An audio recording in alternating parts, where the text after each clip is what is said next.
मित्रांनो, मी आहे Ashish Gupta, retrofit handmade leather गुड्समधून.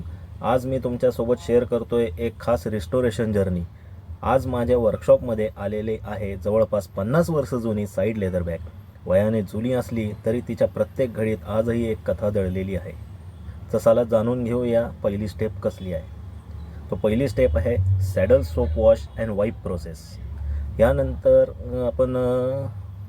मी एक बेल्टची फ्लॅप आहे बॅगची, तर त्याचे बेल्ट आहे ते मी सॅडल सोपनी पूर्ण क्लीन करून घेणार आहेत.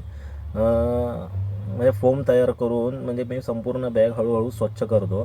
त्याचे स्ट्रॅप्स म्हणा, फ्लॅप्स म्हणा, हे सगळं एकदा सॅडल सोप मी पूर्ण क्लीन करून आणि ते वाईप करून घेणार आहे लगेच. कारण की सोप वाळल्यानंतर त्याचे डाग दिसून येतात. मग ते डाग दिसू नये म्हणून मी सॅडल सोप वॉशनी वॉश करून घेऊन मग लगेच त्याला वाईप करून घेतो. म्हणजे वाईप म्हणजे कापडाने पुसून घेतो आहे. तर ही प्रोसेस मी करत आहे इथे.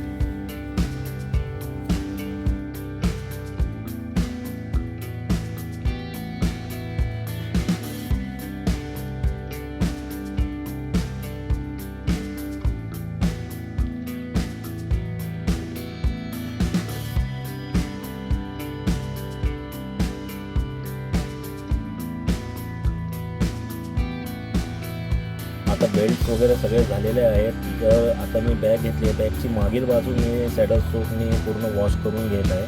हळूहळू त्याला ब्रशने एकदम स्वच्छ पुसून घ्यायचं आहे. कानाकोपरा, त्याची स्टिचिंग सगळ्यांमध्ये आपल्याला ते सगळं सोपनी क्लीन करून घ्यायचं आहे. सोप म्हणजे सॅडल सोप हे असं सोप आहे, त्यात पाणीचं मिश्रण जास्त असतं. त्यात पाणीसारखं वापरायला लागतं त्यामध्ये आणि त्या फोम तयार होतो. त्या फोमने आपल्याला सगळं पूर्ण वॉश करून घ्यायचं. जेणेकरून कुठं धूळ वगैरे बसली असेल बॅगमध्ये ते सगळं क्लीन करून घेते. सो आपण आता हे क्लिनिंग प्रोसेस करत आहोत. फ्रंट बॅक साईड आणि फ्लॅप ह्या असं दोन्हींचं मिश्रण आपण इथं बघत आहोत. ते पूर्ण क्लीन करत आहे. मी लगेच याने वाईप करून घेते एका कापड्याने. तर हे वाईप करणं खूप गरजेचं आहे, हे लक्षात ठेवा बरं का.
तो इथं आतमधून पण आपल्याला वॉश करून सगळं वाईप करून घ्यायचं आहे. आता पुढच्या स्टेपला कसं जाऊ आपण. आता पुढची स्टेप आहे अशी ऑइलिंग प्रोसेस. ही ऑइलिंग प्रोसेस खूप महत्त्वाची आहे. आपलं गोडा तेल असतो त्याने पूर्ण बॅगला पॉलिश करून घेणार आहोत आपण इथं. तर एक मी तेच कापड ज्याने आपण वाईप केलं तेच कापडाने आपण मी ऑइलने पूर्ण ते बॅगला पॉलिश करत आहे. हे पॉलिश करणं खूप गरजेचं आहे बरं का. आणि ह्याला सॅडल सोप वॉश नंतर एक दिवस ठेवावी लागते बॅग तशीच. आणि उन्हामध्ये नाही ठेवू शकत आपण. उन्हामध्ये अजिबात ठेवायची नाही बॅग. हे घरातच आपली सावलीमध्ये किंवा थंड जागेवर आपण ठेवू शकतो वाळवायला. आणि वाळल्यानंतर दुसऱ्या दिवशी आपण ऑइलिंग प्रोसेस करतो. तर दुसऱ्या दिवशी बॅगची कानाकोपरा तपासून पूर्ण सगळं प्रोसेस करून घेणार आहोत. ऑइलिंग करून घेणार आहोत. ऑइलिंग प्रोसेस झालं. तर ऑइलिंगने काय होतं, तर लेदरला जीवन देणे. ऑइलिंग म्हणजे लेदरला म्हणजे एक रिस्टोरेशनसाठी खूप मदत होते आणि ती बॅग पूर्ण नवीन दिसायला लागते. आणि जुन्या लेदरला ऑइल म्हणजे जीवनदानच आहे. मी हळूहळू संपूर्ण बॅगला ऑइल लावत आहो आणि इथे तुम्ही पाहू शकता लेदरचा रंग कसा खोल आणि समृद्ध होत जातो. कोरडं लेदर पुन्हा एकदा जिवंत होत आहे असं तुम्हाला वाटत असेल बघताना. तुम्ही कलरमध्ये चेंज बघा, लेदरमध्ये शाईन बघा. ते ऑइलिंग केल्यानंतर जसं आपलं स्किनला आपण मॉइश्चराईज करतो थंडीमध्ये, सेम तेच प्रकारे तर ह्या लेदरला आपल्याला हळूहळू मॉइश्चराईज करतं आहे. ही ऑइलिंग प्रोसेस खूप महत्त्वाची आहे यामध्ये.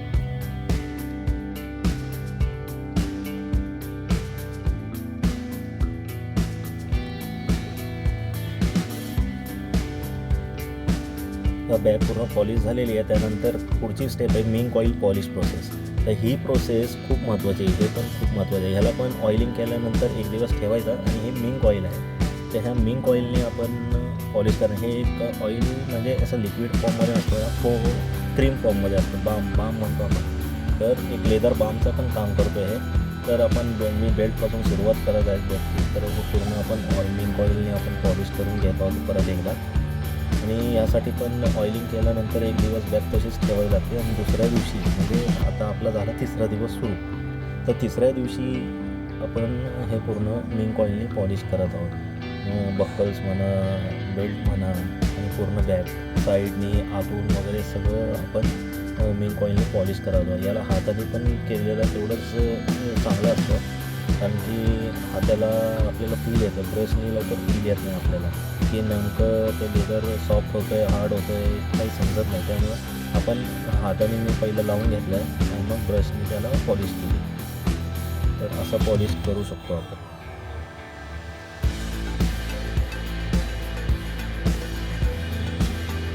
आणि मिंक ऑइल काय काम करतं लेदरला? मिंक ऑइल हा खूप महत्त्वाचा पार्ट आहे. मिंक ऑइल लवचिकता, संरक्षण आणि नैसर्गिक ग्लो देतो. म्हणजे लेदरला नैसर्गिक ग्लो देण्याचं काम हा मिंक ऑइल करतो इथं. तर हे पॉलिश हाताने हळू वापरावं लागतं आणि लेदरच्या दिशेने केलं जातं. सो असं हे मिंक ऑइल प्रोसेस पूर्ण बॅगला मी करत आहे हळूहळू. मी बघू शकता.